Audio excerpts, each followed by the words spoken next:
ನಮಸ್ಕಾರ. ಕಳೆದ ವಾರ ನಮ್ಮ ನೆಚ್ಚಿನ ಪ್ರಧಾನಮಂತ್ರಿಗಳಾದಂಥ ನರೇಂದ್ರ ಮೋದಿಜಿಯವರು ದೇಶದ ಜನತೆಗೆ ಒಂದು ಕರೆಯನ್ನು ಕೊಡ್ತಾರೆ. ಇವತ್ತಿನ ವಿಶ್ವದಲ್ಲಿ ನಡೀತಾ ಇರತಕ್ಕಂಥ ಬೇರೆ ಬೇರೆ ಯುದ್ಧದ ಪರಿಣಾಮಗಳಿಂದಾಗಿ ನಡೀತಾ ಆಗ್ತಾ ಇರತಕ್ಕಂಥ ಆರ್ಥಿಕ ಸಮಸ್ಯೆಗಳಿಗೆ ಸಂಬಂಧಪಟ್ಟ ಹಾಗೆ ಮುಂದಿನ ದಿನಗಳಲ್ಲಿ ಭಾರತದಲ್ಲಿ ಅದು ಯಾವ ರೀತಿಯ ಆರ್ಥಿಕ ಸಮಸ್ಯೆಗಳನ್ನು ಉಂಟು ಮಾಡುತ್ತೆ ಅನ್ನೋದನ್ನು ಮುಂಜಾಗರೂಕತಾ ಕ್ರಮವಾಗಿ ಅದರ ಬಗ್ಗೆ ಜನರಿಗೆ ಒಂದು ತಿಳುವಳಿಕೆ ಕೊಡುವಂಥ, ಎಚ್ಚರಿಕೆಯನ್ನು ಕೊಡುವಂಥ ಒಂದು ಮಾತುಗಳನ್ನು ಮಾತ್ರ ಅವರು ಮಾತಾಡಿದ್ದಾರೆ. ಅದನ್ನು ಅವರು ಕಡ್ಡಾಯಗೊಳಿಸಿ ಮಾತಾಡಲಿಲ್ಲ. ಜನರಲ್ಲಿ ಅವರು ಕೇವಲ ಮನವಿ ಮಾಡ್ಕೊಂಡಿರ್ತಕ್ಕಂಥದ್ದು. ಅದರಲ್ಲಿ 8 ಅಂಶಗಳನ್ನು ಅವರು ಪ್ರಸ್ತಾವನೆ ಮಾಡಿರ್ತಕ್ಕಂಥದ್ದು. ಅವ್ರು ಮಾಡಿರ್ತಕ್ಕಂಥ ಪ್ರಸ್ತಾಪದಲ್ಲಿ ಪ್ರಮುಖವಾಗಿ ಅನಗತ್ಯ ಚಿನ್ನ ಖರೀದಿಯನ್ನು 1 ವರ್ಷದ ಕಾಲ ಮುಂದೂಡಿ ಅನ್ನೋದು ಒಂದು, ಕಚ್ಚಾ ತೈಲಗಳ ಬಳಕೆಯನ್ನು ಕಡಿಮೆ ಮಾಡಿ ಅಂತ ಹೇಳಿ, ಅನಗತ್ಯ ವಿದೇಶಿ ಪ್ರವಾಸವನ್ನು ಕಡಿಮೆ ಮಾಡಿ ಅಂತ, ಮತ್ತು ಅಡುಗೆ ಎಣ್ಣೆ ಬಳಕೆಯನ್ನು ಆದಷ್ಟು ಕಡಿಮೆ ಮಾಡಿ ಅನ್ನೋ ಅತ್ಯಂತ ಪ್ರಮುಖವಾದಂಥ ಅಂಶಗಳನ್ನು ಅವರು ಜನರಿಗೆ ಮನವರಿಕೆ ಮಾಡಿಕೊಡೋದ್ರ ಜೊತೆಗೆ ಮನವಿ ಮಾಡ್ಕೊಂಡಿರ್ತಕ್ಕಂಥದ್ದು. ಆದರೆ ಇದನ್ನೇ ಏನೋ ಆಗಬಾರ್ದಾಗೋಗಿದೆ, ಇನ್ನೊಂದು ಲಾಕ್ಡೌನು ಅವರು ಭಾರತದ ಜನರ ಮೇಲೆ ಹೇರ್ತಾರೆ ಅಂತ ಹೇಳಿ ಜನರನ್ನು ತಮ್ಮ ಎಂದಿನ ರೀತಿಯಲ್ಲಿ ದಿಕ್ತಪ್ಪಿಸುವಂಥ ಒಂದು ಕೆಟ್ಟ ಪ್ರಯತ್ನವನ್ನು ಕಾಂಗ್ರೆಸ್ಸಿಗರು, ವಿಶೇಷವಾಗಿ ಆರ್ಥಿಕತೆಯ ಬಗ್ಗೆ ಲವಲೇಶದಷ್ಟು ಜ್ಞಾನ ಇಲ್ದಿರ್ತಕ್ಕಂಥ ಅಜ್ಞಾನಿ ರಾಹುಲ್ ಗಾಂಧಿ ಅವರು ಸೇರಿದಾಗೆ, ಸ್ವತಃ 17 ಸಲ ಕರ್ನಾಟಕ ರಾಜ್ಯದ ಆಯವ್ಯಯವನ್ನು ಮಂಡನೆ ಮಾಡಿ ಇತಿಹಾಸವನ್ನು ನಿರ್ಮಾಣ ಮಾಡಿದ್ದೀನಿ ಅಂತ ತಮ್ಮ ಬೆನ್ನನ್ನು ತಾವೇನು ತಟ್ಕೊಳ್ತಾರೆ ಸ್ವತಃ ಆರ್ಥಿಕ ತಜ್ಞ ಸಿದ್ದರಾಮಯ್ಯನವರು ಸೇರಿದಾಗೆ, ಮೋದಿಯವರ ಮನವಿಯ ಬಗ್ಗೆ ಬಹಳ ಕೆಟ್ಟದಾಗಿ ಮಾತಾಡುವಂಥ ಕೆಲಸ ಮಾಡೋದ್ರ ಜೊತೆಗೆ ದೇಶದ ಜನರನ್ನ, ಕನ್ನಡ ನಾಡಿನ ಜನರನ್ನ ದಿಕ್ತಪ್ಪಿಸುವಂಥ ಒಂದು ಪ್ರಯತ್ನವನ್ನ ಮಾಡ್ತಾ ಇರುವಂಥದ್ದು ನಾವೆಲ್ಲ ಗಮನಿಸಿದ್ದೀವಿ. ಆದರೆ ಅದೇ ರಾಹುಲ್ ಗಾಂಧಿ ಅವರು, ಅವರ ಅಜ್ಜಿ ಶ್ರೀಮತಿ ಇಂದಿರಾ ಗಾಂಧಿ ಅವರು ಪಾಕಿಸ್ತಾನ ಮತ್ತು ಬಾಂಗ್ಲಾದೇಶದ ಮಧ್ಯೆ ನಡೆದಂಥ ಯುದ್ಧದ ಸಂದರ್ಭದಲ್ಲಿ 1967ರ ಜೂನ್ 5ನೇ ತಾರೀಕು ಬಹಿರಂಗವಾಗಿ ಜನರಿಗೆ ಒಂದು ಕರೆಯನ್ನು ಕೊಟ್ಟು ರಾಷ್ಟ್ರೀಯ ಶಿಸ್ತು ಪಾಲನೆಗೋಸ್ಕರ ಚಿನ್ನ ಖರೀದಿಯನ್ನು ಮಾಡಬೇಡಿ ಅಂತ ಹೇಳಿ ನೇರವಾಗಿ ಮನವಿಯನ್ನು ಮಾಡ್ಕೊಂಡಿರ್ತಕ್ಕಂಥದ್ದು ನಮಗೆಲ್ಲ ಗೊತ್ತಿರುವಂಥದ್ದು. ಅವ್ರದೇ ಪಕ್ಷದ ನಾಯಕ ಹಲವಾರು ವರ್ಷಗಳು, ಹಲವಾರು ಸಲ ಕೇಂದ್ರದ ಆಯವ್ಯಯವನ್ನು ಮಂಡನೆ ಮಾಡಿರ್ತಕ್ಕಂಥ ಕೇಂದ್ರದ ಮಾಜಿ ಹಣಕಾಸು ಸಚಿವ ಚಿದಂಬರಂ ಅವರು ಕೂಡ 2 ಸಲ ಮನಮೋಹನ್ ಸಿಂಗ್ ಆಡಳಿತಾವಧಿಯಲ್ಲಿ ಮತ್ತೆ ರಾಜೀವ್ ಗಾಂಧಿ ಅವರ ಆಡಳಿತಾವಧಿಯಲ್ಲಿ ಕೂಡ ಅವರು ಚಿನ್ನದ ಖರೀದಿಯನ್ನ ಎಷ್ಟು ಕಡಿಮೆ ಮಾಡಿದ್ರೆ ಅಷ್ಟು ದೇಶಕ್ಕೆ ಒಳ್ಳೆಯದು ಅನ್ನೋ ಮಾತನ್ನ, ಕರೆಯನ್ನ ಕೊಟ್ಟಿರ್ತಕ್ಕಂಥ ದಾಖಲೆಗಳು ನಮ್ಮ ಮುಂದೆ ಇದೆ. ಆದರೆ ಇದನ್ನೆಲ್ಲ ಮರ್ತಿರ್ತಕ್ಕಂಥ ರಾಹುಲ್ ಗಾಂಧಿ ಅವರಾಗ್ಲಿ, ಸಿದ್ದರಾಮಯ್ಯನವರಾಗ್ಲಿ, ಕೇವಲ ನರೇಂದ್ರ ಮೋದಿ ಅವರು ಮಾಡ್ಕೊಂಡಿರ್ತಕ್ಕಂಥ ಮನವಿಯನ್ನ ಏನೋ ಅವರು ತುಂಬಾ ದೊಡ್ಡ ದೇಶದ ಜನತೆಗೆ ದ್ರೋಹವನ್ನು ಮಾಡ್ತಾ ಇದ್ದಾರೆ ಅನ್ನೋ ಒಂದು ಕುತಂತ್ರದ ಕೆಲಸವನ್ನ ಜನರ ಮನಸ್ಸಿನಲ್ಲಿ ಬಿತ್ತೋ ಅಂತ ಒಂದು ವ್ಯರ್ಥ ಪ್ರಯತ್ನವನ್ನು ಅವ್ರು ಮಾಡ್ಕೊಂಡು ಬರ್ತಾ ಇದ್ದಾರೆ. ಆದರೆ ವಾಸ್ತವವಾಗಿ ಏನಿದೆ ಅಂತ ಹೇಳಿ ಕೆಲವೊಂದು ವಿಷಯಗಳನ್ನು ನಾನು ಹೇಳಕ್ಕೆ ಇಷ್ಟಪಡ್ತೀನಿ. ಇಡೀ ವಿಶ್ವದಲ್ಲೇ ಅತಿ ಹೆಚ್ಚು ಚಿನ್ನವನ್ನು ಆಮದು ಮಾಡಿಕೊಳ್ಳುವಂಥ ದೇಶಗಳ ಪಟ್ಟಿಯಲ್ಲಿ 2ನೇ ಸ್ಥಾನದಲ್ಲಿ ಭಾರತ ಇರ್ತಕ್ಕಂಥದ್ದು. ಕಳೆದ ಸಾಲಿನಲ್ಲಿ ಅಂದರೆ 2025-20 ಸಾಲಿನಲ್ಲಿ ಸುಮಾರು 721 ಟನ್ಗಳಷ್ಟು ಚಿನ್ನವನ್ನು ಭಾರತ ಆಮದು ಮಾಡಿಕೊಂಡಿರ್ತಕ್ಕಂಥದ್ದು. ಇದಕ್ಕೋಸ್ಕರ ಭಾರತ ಪಾವತಿ ಮಾಡಿರ್ತಕ್ಕಂಥದ್ದು ಸುಮಾರು 7 ಲಕ್ಷ ಕೋಟಿ ರೂಪಾಯಿಗಳಷ್ಟು ಬೃಹತ್ ಮೊತ್ತವನ್ನು. ಅಂದರೆ ಇಷ್ಟು ಬೃಹತ್ ಮೊತ್ತದ ವಿದೇಶಿ ವಿನಿಮಯದ ಹಣ ನಮ್ಮ ಖಜಾನೆಯಿಂದ ಖಾಲಿಯಾಗಿದೆ ಅನ್ನೋದು ನಾವು ಅರ್ಥ ಮಾಡ್ಕೊಳ್ಬೇಕಾಗಿರೋವಂಥದ್ದು. ಇದರಿಂದ ಡಾಲರ್ನ ಎದುರು ರೂಪಾಯಿ ಮೌಲ್ಯ ತನ್ನಂತ ತಾನೇ ಕುಸಿತ ಆಗಿರ್ತಕ್ಕಂಥದ್ದು. ನಂತರ ಇದರಿಂದ ಬೇರೆ ಬೇರೆ ಪರಿಣಾಮಗಳು ಏನು ಉಂಟಾಗತ್ತೆ ಅನ್ನೋದು ಅದಕ್ಕೆ ಒಂದು ಉದಾಹರಣೆ ಅಂತಂದರೆ, ಕಚ್ಚಾ ತೈಲದ ಬಳಕೆ ಮಾಡುವಂಥ ಈ ಸಂದರ್ಭದಲ್ಲಿ ಈ ಡಾಲರ್ ಎದುರು ರೂಪಾಯಿ ಅಪಮೌಲ್ಯ ಆದಾಗ ಕಚ್ಚಾ ತೈಲಗಳ ಬೆಲೆ ತನ್ನಂತ ತಾನೇ ಹೆಚ್ಚಾಗ್ತಾ ಹೋಗುವಂಥದ್ದು ನಮಗೆ ಗೊತ್ತಿರೋವಂಥದ್ದು. ಇಲ್ಲಿ ಆ ಕಚ್ಚಾ ತೈಲಗಳ ಜೊತೆಗೆ ಬೇರೆ ಎಲ್ಲ ಆಮದಾಗುವಂಥ ವಸ್ತುಗಳ ಬೆಲೆಯು ಕೂಡ ದೊಡ್ಡ ಮಟ್ಟಕ್ಕೆ ಏರಿಕೆ ಆಗುವಂಥದ್ದು. ಇದರಿಂದ ಹಣದುಬ್ಬರ ದೇಶದಲ್ಲಿ ವ್ಯಾಪಕ ಪ್ರಮಾಣದಲ್ಲಿ ಹೆಚ್ಚಾಗ್ತಾ ಹೋಗುತ್ತೆ. ಜನರ ಉಳಿತಾಯದ ಬಹಳಷ್ಟು ಭಾಗ ಚಿನ್ನದ ಖರೀದಿಗೆ ಅಂತಾನೆ ವಿನಿಯೋಗಿಸಲ್ಪಡ್ತಾ ಇರ್ತಕ್ಕಂಥ ವಿಷಯ ಭಾರತದಲ್ಲಿ ವಿಶೇಷವಾಗಿ ಹೇಳಬೇಕು ಅಂತಂದರೆ, ಅವರು ಉಳಿಸ್ಕೊಂಡಿರ್ತಕ್ಕಂಥ ಹಣದ ಬಹಳಷ್ಟು ಭಾಗ ಚಿನ್ನದ ಖರೀದಿಗೆ ಅಂತಾನೆ ಮೀಸಲಾಗಿಟ್ಟಿರೋದ್ರಿಂದ ಬೇರೆ ಮೀಸಲಾದ ವಸ್ತುಗಳಿಗೆ ವಿದೇಶಿ ಹಣ ಬರದೇ ಹೋದಂಥ ಸಂದರ್ಭದಲ್ಲಿ ತನ್ನಂತ ತಾನೇ ಎಲ್ಲ ವಸ್ತುಗಳ ಬೆಲೆ ಆಗಸದ ಮಟ್ಟಕ್ಕೆ ಏರುವಂಥ ಸ್ಥಿತಿ ನಿರ್ಮಾಣ ಆಗ್ತದೆ. ಇನ್ನು ಕಚ್ಚಾ ತೈಲವನ್ನು ಆಮದು ಮಾಡಿಕೊಳ್ಳುವಂಥ ವಿಷಯದಲ್ಲಿ ಭಾರತ ಪ್ರತಿ ವರ್ಷ 15 ರಿಂದ 18 ಲಕ್ಷ ಕೋಟಿ ರೂಪಾಯಿಗಳಷ್ಟು ಹಣವನ್ನು ವೆಚ್ಚ ಮಾಡ್ತಾ ಇರ್ತಕ್ಕಂಥದ್ದು. ಅಂದ್ರೆ ನಮ್ಮ ದೇಶದ ವಿದೇಶಿ ವಿನಿಮಯದ ಬಹಳಷ್ಟು ಭಾಗ ಕಚ್ಚಾ ತೈಲ ಖರೀದಿಗೆ ಅಂತಾನೆ ಖರ್ಚಾಗ್ತಾ ಇರ್ತಕ್ಕಂಥದ್ದು, ಬಳಸಲಾಗ್ತಾ ಇರ್ತಕ್ಕಂಥದ್ದು ನಾವು ಗಮನಿಸಬೇಕಾಗಿರೋಂಥದ್ದು. ಅದರಲ್ಲಿ ಮಧ್ಯಪ್ರಾಚ್ಯದ ಯುದ್ಧದ ಪರಿಸ್ಥಿತಿಗೂ ಮುಂಚೆ, ಅಂದ್ರೆ ಇರಾನ್ ಇಸ್ರೇಲ್ ಮತ್ತು ಅಮೆರಿಕ ನಡುವಿನ ಯುದ್ಧಕ್ಕೂ ಮುಂಚೆ ಪ್ರತಿ ಬ್ಯಾರಲ್ ಒಂದು ಕಚ್ಚಾ ತೈಲಕ್ಕೆ ಅಂದ್ರೆ ಕ್ರೂಡ್ ಆಯಿಲ್ಗೆ ಸುಮಾರು $70 ಈಗ ಅದರ ಬೆಲೆ $100 ಅಧಿಕವಾಗಿರ್ತಕ್ಕಂಥದ್ದು. ಇವತ್ತು ಆ ಯುದ್ಧದ ಪರಿಸ್ಥಿತಿ ಎಷ್ಟು ದಿನ ಮುಂದುವರಿಯುತ್ತೆ ಅನ್ನೋದು ನಮಗೆಲ್ಲ ಯಾರಿಗೂ ಗೊತ್ತಿಲ್ಲದೆ ಇರ್ತಕ್ಕಂಥ ಈ ಸಂದರ್ಭದಲ್ಲಿ ಮುಂದಿನ ದಿನಗಳಲ್ಲಿ ಇವತ್ತೇನು ಪ್ರತಿ ಬ್ಯಾರಲ್ಗೆ $100 ಜಾಸ್ತಿ ಖರ್ಚಾಗ್ತಾ ಇದೆ, $100 ಜಾಸ್ತಿ ಖರ್ಚಾಗ್ತಾ ಇದೆ, ಅದಕ್ಕಿಂತಲೂ ಇನ್ನೂ ಹೆಚ್ಚು ಆಗುವಂಥ ಅವಕಾಶಗಳೇ ಅಧಿಕವಾಗಿರ್ತಕ್ಕಂಥ ಈ ಸಂದರ್ಭದಲ್ಲಿ ಭಾರತದ ಜನರಿಗೆ ಮುನ್ಸೂಚನೆಯಿಂದ ಮುಂಜಾಗರೂಕತೆಯಿಂದ ಜನರನ್ನು ಉದ್ದೇಶಿಸಿ ಮನವಿ ಮಾಡ್ಕೊಂಡಿರ್ತಕ್ಕಂಥದ್ದು ನಮ್ಮ ಪ್ರಧಾನಮಂತ್ರಿಗಳು. ಪ್ರಸ್ತುತ ಭಾರತೀಯ ತೈಲ ಕಂಪನಿಗಳು ಪ್ರತಿ ಲೀಟರ್ ಪೆಟ್ರೋಲ್ ಒಂದಕ್ಕೆ ತನ್ನ ಖಜಾನೆಯಿಂದ $14 ಹಣವನ್ನು, ಪ್ರತಿ ಲೀಟರ್ ಡೀಸೆಲ್ ಒಂದಕ್ಕೆ $18 ಹಣವನ್ನು ತನ್ನ ಖಜಾನೆಯಿಂದ ತಾನು ಸ್ವಯಂವಾಗಿ ಖರ್ಚು ಮಾಡ್ತಾ ಇರ್ತಕ್ಕಂಥದ್ದು. ಆದರೆ ಭಾರತೀಯ ನಾಗರಿಕರಿಗೆ ಪೆಟ್ರೋಲ್ ಆಗಲಿ ಡೀಸೆಲ್ ಬೆಲೆ ಆಗಲಿ ಯಾವುದೇ $1 ಅಷ್ಟು ಮಾತ್ರ ಏರಿಕೆ ಆಗಿದೆ. ಆದರೆ ನಮ್ಮ ನೆರೆಹೊರೆಯ ರಾಷ್ಟ್ರಗಳಲ್ಲಿ ಉದಾಹರಣೆಗೆ ಪಾಕಿಸ್ತಾನದಲ್ಲಿ ಪ್ರತಿ ಲೀಟರ್ ಪೆಟ್ರೋಲ್ ಒಂದಕ್ಕೆ $450, ಪ್ರತಿ ಲೀಟರ್ ಡೀಸೆಲ್ ಒಂದಕ್ಕೆ $480 ಅಷ್ಟು ಏರಿಕೆ ಆಗಿರ್ತಕ್ಕಂಥದ್ದು. ಅದೇ ಸ್ಥಿತಿ ಶ್ರೀಲಂಕಾದಲ್ಲಿರ್ತಕ್ಕಂಥದ್ದು. ಅದಕ್ಕಿಂತಲೂ ಪ್ರಮುಖವಾಗಿ ಬಹಳಷ್ಟು ಆರ್ಥಿಕವಾಗಿ ಶ್ರೀಮಂತವಾಗಿರ್ತಕ್ಕಂಥ ರಾಷ್ಟ್ರಗಳಾದ ಯುರೋಪಿಯನ್ ದೇಶಗಳಲ್ಲಿ ಕೂಡ, ಜರ್ಮನ್, ಫ್ರಾನ್ಸ್, ಇಟಲಿ ಅಂತ ದೇಶಗಳಲ್ಲಿ ಕೂಡ ಕಚ್ಚಾ ತೈಲದ ಬೆಲೆ ವಿಪರೀತ ಏರಿಕೆ ಆಗಿರ್ತಕ್ಕಂಥದ್ದು ಕಳೆದ ಮಧ್ಯಪ್ರಾಚ್ಯದ ಯುದ್ಧ ಪ್ರಾರಂಭ ಆದ ನಂತರದ ದಿನಗಳಲ್ಲಿ ಆಗಿರ್ತಕ್ಕಂಥ ಒಂದು ಪರಿಸ್ಥಿತಿ. ಆದರೆ ನಮ್ಮ ದೇಶದ ನಾಗರಿಕರಿಗೆ ಈ ತೈಲ ಖರೀದಿಯ, ವಿಶೇಷವಾಗಿ ಕಚ್ಚಾ ತೈಲ ಖರೀದಿಯ ಹೊರೆ ಜನರಿಗೆ ಬೀಳಬಾರ್ದು ಅಂಥೇಳಿ ನಮ್ಮ ಪ್ರಧಾನಮಂತ್ರಿಗಳು ತಗೊಂಡಿರ್ತಕ್ಕಂಥ ವಿಶೇಷ ಕಾಳಜಿಯಿಂದಾಗಿ ನಾವು ಬಳಸುವಂಥ ಸಾಮಾನ್ಯ ಪೆಟ್ರೋಲ್ ಮತ್ತು ಡೀಸೆಲ್ ಬೆಲೆ ಕೇವಲ $1 ಅಥವಾ $2 ಅಷ್ಟು ಮಾತ್ರ ಏರಿಕೆ ಆಗಿದೆ.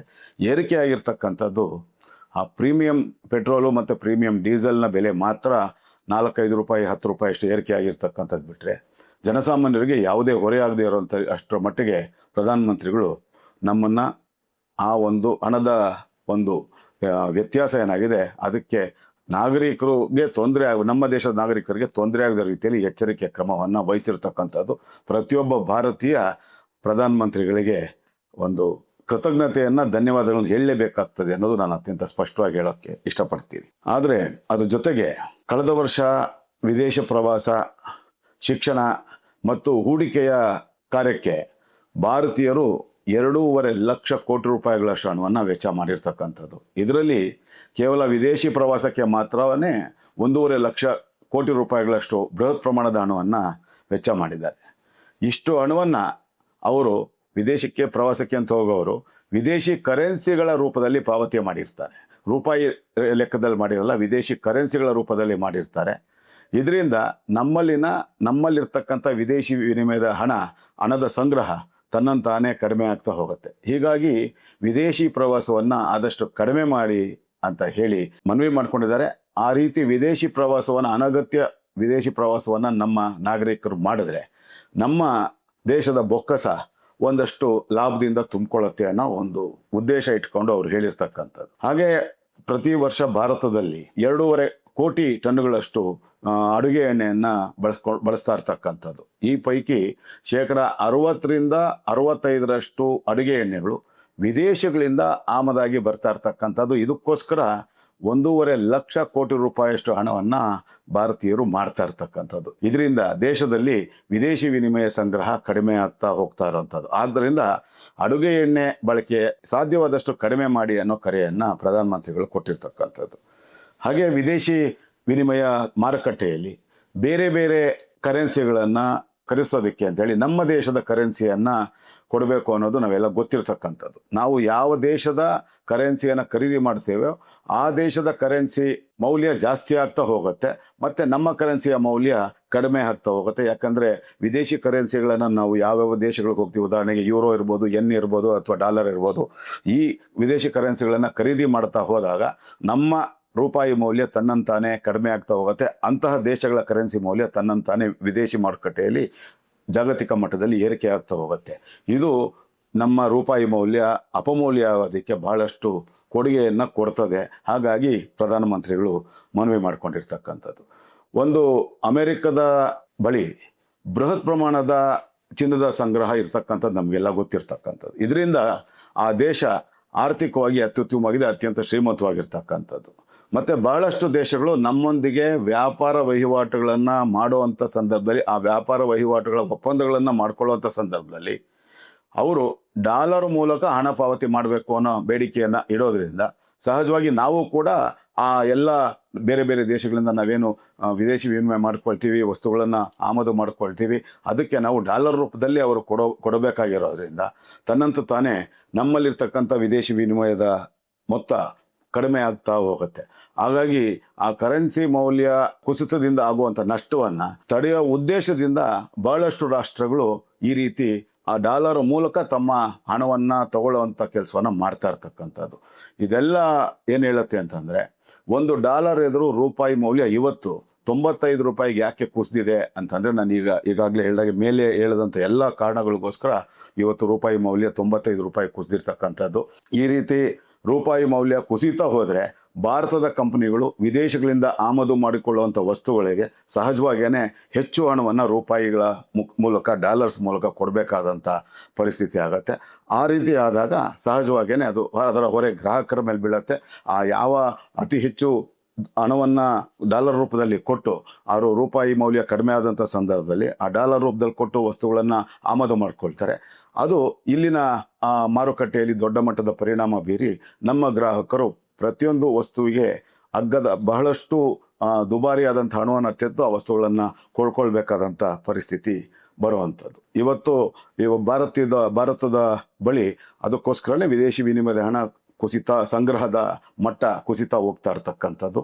ಇಂಥ ಸಂದರ್ಭದಲ್ಲಿ ಕೇಂದ್ರೀಯ ಬ್ಯಾಂಕ್ಗಳು ಏನು ಮಾಡುತ್ತೆ ಅಂತಂದರೆ, ಕೇಂದ್ರೀಯ ಬ್ಯಾಂಕ್ಗಳು ಡಾಲರು, ಯೂರೋ ಅಥವಾ ಯೆನ್ ಮೂಲಕ ಮೊದಲಾದ ವಿದೇಶಿ ಕರೆನ್ಸಿಗಳ ಎದುರು ರೂಪಾಯಿ ಮೌಲ್ಯ ಅಪಮೌಲ್ಯ ಆದಂಥ ಸಂದರ್ಭದಲ್ಲಿ ಅಥವಾ ಕುಸಿತ ಕಾಣುವಂಥ ಸಂದರ್ಭದಲ್ಲಿ ಅದನ್ನು ತಡೆಯೋದಕ್ಕೋಸ್ಕರ ವಿದೇಶಿ ವಿನಿಮಯವನ್ನು ಅದರ ಸಂಗ್ರಹವನ್ನು ಜಾಸ್ತಿ ಮಾಡ್ಕೊಳ್ತಾ ಹೋಗುತ್ತೆ.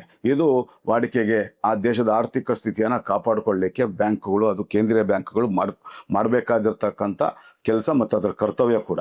ಹಾಗಾಗಿ ಇವತ್ತು ಕೊಲ್ಲಿ ಯುದ್ಧದ ಈ ಆರಂಭದ ಮುನ್ನ ಭಾರತದ ವಿದೇಶಿ ವಿನಿಮಯದ ಮೊತ್ತ ಸುಮಾರು 728 ಶತಕೋಟಿ ಡಾಲರ್ಗಳಷ್ಟು ಅಂತಂದರೆ ಸುಮಾರು 70 ಲಕ್ಷ ಕೋಟಿ ರೂಪಾಯಿಗಳಷ್ಟು ಇತ್ತು. ಆದರೆ ಈ ಯುದ್ಧ ಮುಂದುವರೆದಂತೆ ಕಳೆದ ವಾರದಲ್ಲಿ ಅದರ ಪ್ರಮಾಣ ಅಂದರೆ ನಮ್ಮ ದೇಶದಲ್ಲಿರ್ತಕ್ಕಂಥ ವಿದೇಶಿ ವಿನಿಮಯದ ಪ್ರಮಾಣ 690 ಶತಕೋಟಿ ಡಾಲರ್ಗಳಷ್ಟು ಅಂತಂದರೆ ಸುಮಾರು 68 ಲಕ್ಷ ಕೋಟಿ ರೂಪಾಯಿಗೆ ಅದು ಕುಸಿದಿರ್ತಕ್ಕಂಥದ್ದು.